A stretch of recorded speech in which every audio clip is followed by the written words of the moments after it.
Hello, and welcome to the Focusing Way podcast, available on iTunes and Stitcher. I'm your host, David Battistella.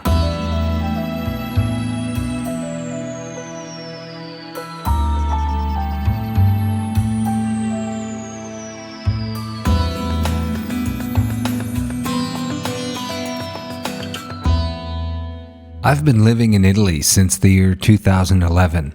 And observing Italians in a focusing way has been an interesting experience.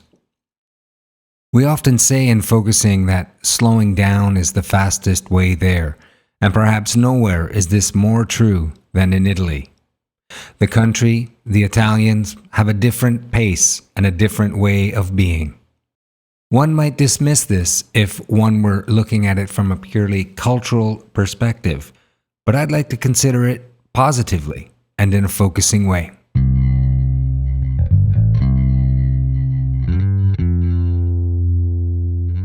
Italians speak with their hands.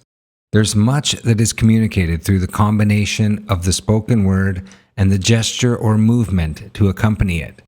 While it might partially be because Italian has about 200,000 words compared to 600,000 in English, which might explain the movement to make up for lost words, I believe it's due to a connectedness that Italians have to the body.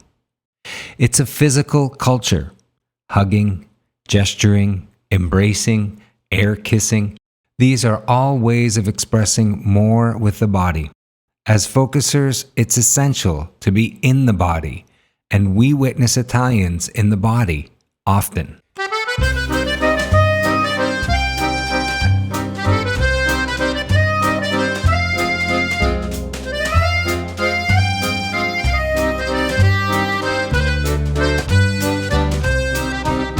They are also keen observers. Italians look into your eyes. They are honest, and they'll tell you when they see something in the body revealing something about you. It's not uncommon to hear people say to one another, "You seem tired. Have you had a rough week?" They might notice if you're standoffish.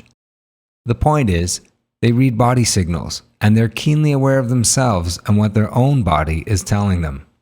You see this play out often with food. At lunch tables, you can really feel each person's meal decision is something that is felt. There is genuine consideration for what the person both wants to eat, tempered with what the body needs.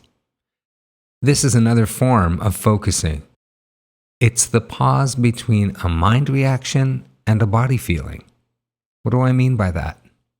Well, it's a type of basic awareness. You might want to eat a pastry, but this would be the practical pause and taking time to sense into what is actually right for you in that moment. It's all about the senses. Smelling food before eating it, for example, is another form of focusing. Making the first bite a focusing bite. Savoring the flavor, and then really deciding if the food is good and right for the body right now. I know it seems like I'm just breaking down a meal, and if you're hearing this at lunchtime, it might be making you hungry, but it really is a way of being, and I hope I'm illustrating the fact that focusing is a stepping in process. It's one delicate, gentle step at a time, and it's a way to really be connected to the body and sense for what is exactly right for the whole organism at that moment. I'm not talking about mind over matter. What I'm talking about here is the very relationship between mind and matter. So next time you sit down for a meal, maybe take a moment to honor the body. Really ask your body what it wants and needs. See if you can be supportive in that process. This focusing work starts with the body. So really taking the time to both consider and ask the body what it wants and needs is, to me, as essential as any other part of the process. And this kind of awareness might help you live in a focusing way. You've been listening to the Focusing Way podcast, available on iTunes and Stitcher. I'm your host, David Battistella.